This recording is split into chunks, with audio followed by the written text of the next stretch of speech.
हा प्रश्न आम्हाला सतावतो की तो बनवणारा पीत नाही, मग आपल्या लोकांनी का प्यायचं?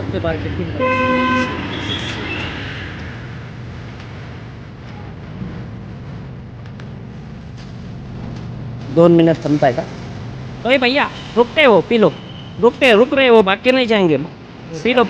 वो रुकेंगे हमारे, वो आदमी, आप पियो, वो आप पी रहे नहीं ना, पिया नहीं, आप पूरा पी लो, वो लोग पीने वाले, आपको आप बीमार नहीं पड़ोगे, पी लो।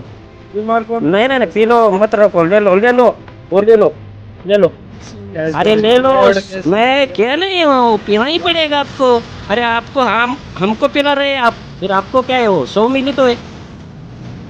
हे पहा, आपल्या ग्रामस्थांना हा जो दुधाचं म्हशीचं म्हणतो आहे, परंतु ते पावडरचं दूध आहे, हे म्हशीचं असू शकत नाही, तो प्यायला नकार देतो, इतके आढेवेढे देतोय। याचा अर्थ ते एक्सपायर झालेले त्याच्याकडे सर्व साहित्य असू शकतं। शेत आपण मध्यंतरी एका अशा विक्रेत्याला पकडलं होतं, त्याच्याकडं सर्व मुदतबाह्य सेंट पदार्थ सापडले होते आणि दूध हे भेसळयुक्त असतं।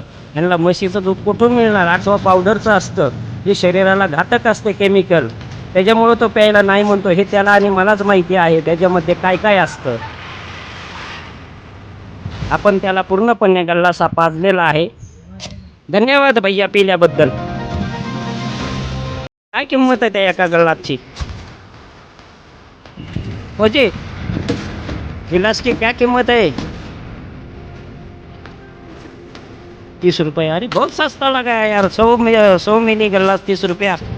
बोले 300 रुपये लीटर हो गया भैंस का दूध। हाँ, भैंस का दूध कितना हो गया? 300 रुपया लीटर। धन्यवाद। हे पहा, आपण त्याला तो पीत नव्हता अगोदर, परंतु त्याला आपण प्यायलाच लावलं, म्हणजे त्याचा अर्थ तो का पीत नव्हता, तर ते दूध हे ओरिजिनल म्हशीचं नव्हतंच, हे याच्यावरून सिद्ध होतं। त्यांनी आपला भरपूर काही वेळ घेतला पिण्यासाठी। महाराष्ट्र पोलीस क्राईम न्यूजसाठी, आपला जन आवाज क्राईम न्यूजसाठी, RJ न्यूजसाठी औदुंबर फटाले, मांडोगन फराटा।